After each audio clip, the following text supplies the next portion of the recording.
Bonjour à toutes et à tous et bienvenue. Je suis Laura Karam, chef de projet chez Devex et je suis heureuse de vous retrouver aujourd'hui pour une nouvelle conversation sponsorisée par la Banque mondiale.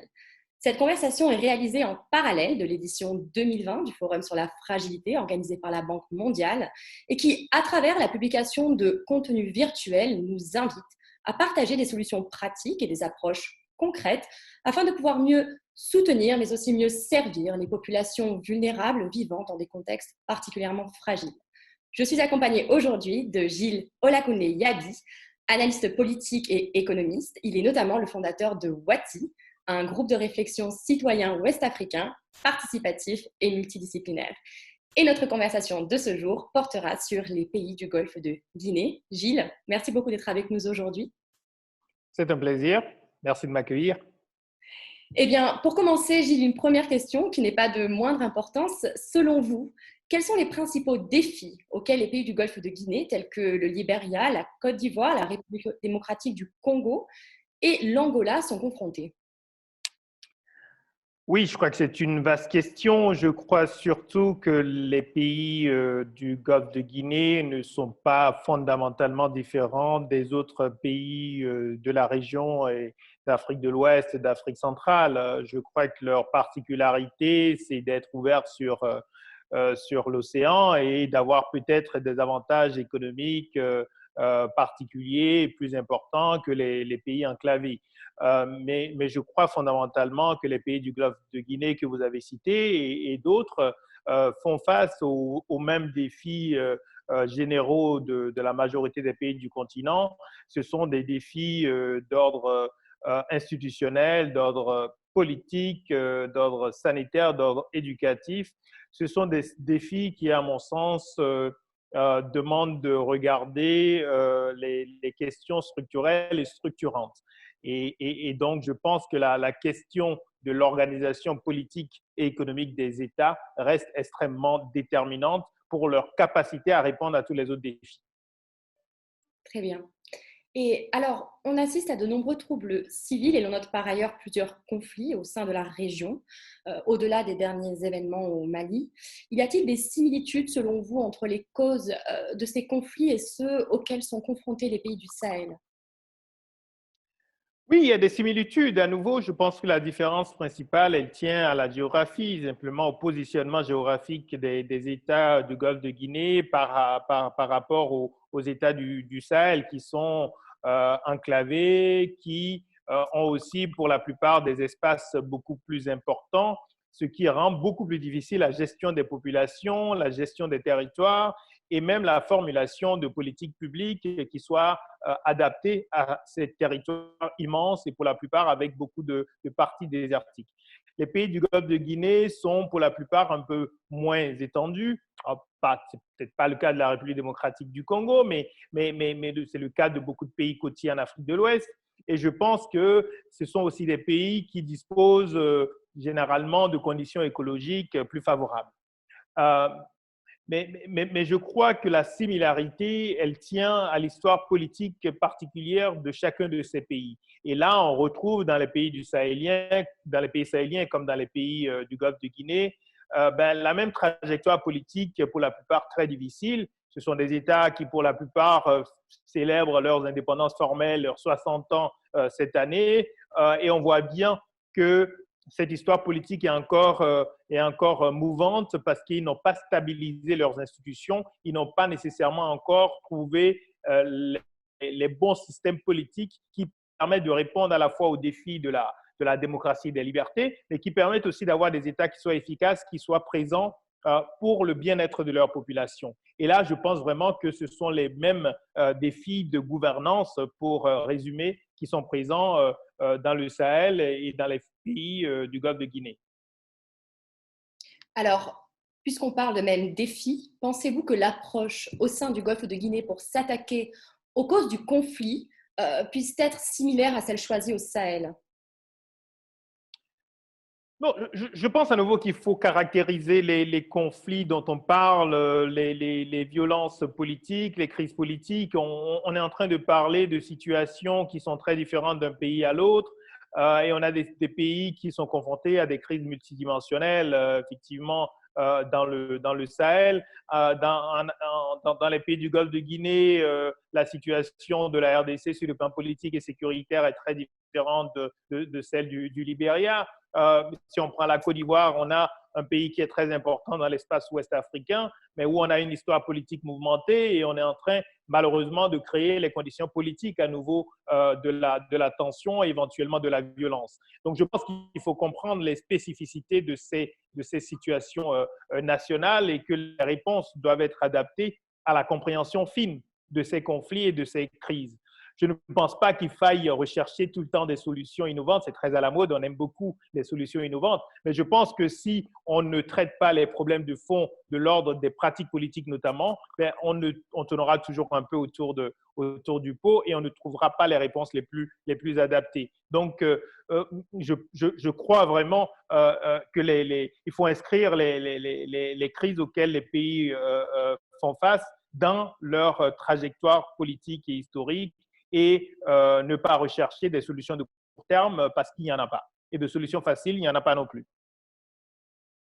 Alors, ceci nous amène du coup à la prochaine question. Quelles seraient vos recommandations afin de prévenir toute forme de conflit et notamment renforcer la capacité de résilience au sein des populations?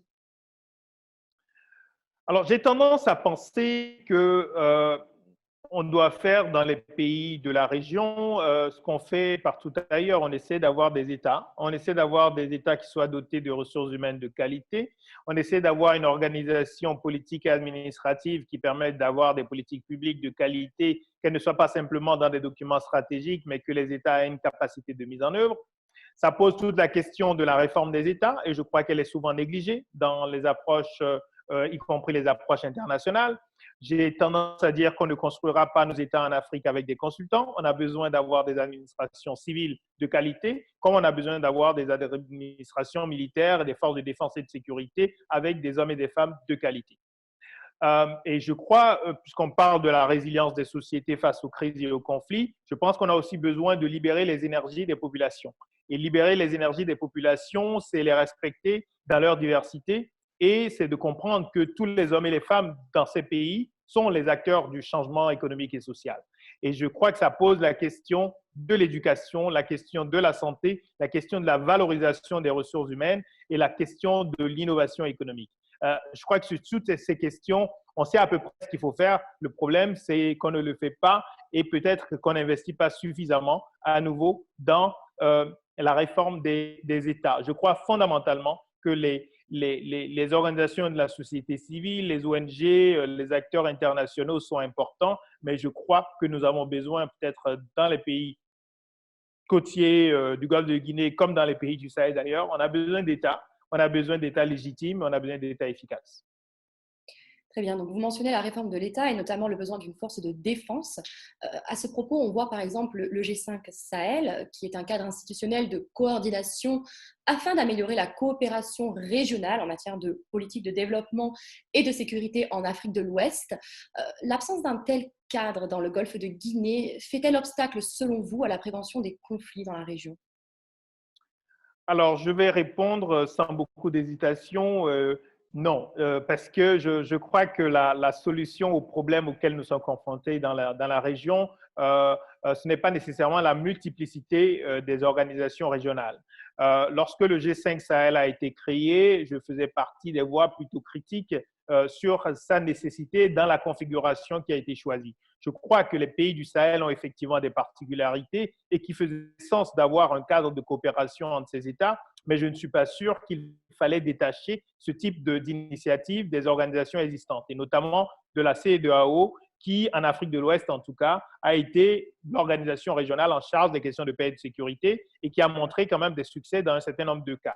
Et je crois que le fait de multiplier des organisations dans un contexte où nous n'avons pas de ressources humaines et financières illimitées, nous avons même des ressources qui sont rares par rapport à nos défis, je ne suis pas sûr que ce soit la bonne direction. Donc, je ne pense pas qu'on ait besoin de créer un G5 pour les pays du Golfe de Guinée. Je crois qu'on a besoin à nouveau de réformer les États individuellement et de comprendre que les cadres de coopération régionale ne pourront produire des résultats probants que si individuellement les États eux-mêmes sont réformés. On ne peut pas avoir de réponse, par exemple, militaire ou sécuritaire efficace portée par le G5 Sahel si les États, les armées, les polices, la gendarmerie, les administrations civiles des pays du G5 Sahel également ne sont pas beaucoup mieux outillés, beaucoup plus structurés et, disons, moins dysfonctionnels. Alors, par conséquent, quel devrait être le rôle des ONG? Je crois que là aussi, il faut d'abord savoir de quelle ONG on parle, parce que dans les ONG, vous avez notamment des ONG qui sont dans des services directement aux populations, qui reçoivent souvent des financements étrangers et qui mettent en œuvre des programmes en direction des populations. Je crois que nous avons des situations de crise humanitaire dans beaucoup de pays de la région et c'est normal que ces actions soient menées. Je crois que cela soulage les populations et apporte des solutions concrètes aux populations dans des situations de crise très graves. Je pense que nous avons aussi des ONG qui sont plutôt des ONG de plaidoyer, par exemple pour des politiques publiques plus efficaces dans différents domaines. Je pense que de manière générale, la société civile est importante. Et je pense que la société civile, ça intègre à la fois des ONG, mais aussi toutes les organisations de plaidoyer, mais aussi les citoyens eux-mêmes. Et je crois qu'on a tendance un peu à oublier que la société civile, c'est d'abord les citoyens qui, individuellement et collectivement, peuvent s'organiser pour apporter également leur contribution au bien-être collectif. Et je pense que ce rôle, il est fondamental. Et je crois, par contre, que les rôles des ONG ne doivent pas être perçus comme une substitution aux politiques publiques. Ce sont les politiques publiques qui permettent de recouvrir, de couvrir l'intégralité d'un territoire. Une ONG peut mener une action dans un lieu donné pendant une période donnée. Elle est très vulnérable aux financements qui lui parviennent. Un État, ça permet d'avoir des règles qui soient communes pour l'intégralité du territoire. Et à mon avis, l'un des points fondamentaux de discussion dans les États du Golfe de Guinée comme dans les États d'ailleurs du Sahel, c'est la question des inégalités. Inégalités de chance en fonction du lieu où on se trouve sur les territoires. Sur ça, je ne pense pas que la réponse puisse venir des ONG. Elle doit venir de l'engagement politique et de la réforme des États. Très bien. Eh bien, écoutez, merci beaucoup, Gilles. Un grand merci pour nous avoir rejoints aujourd'hui.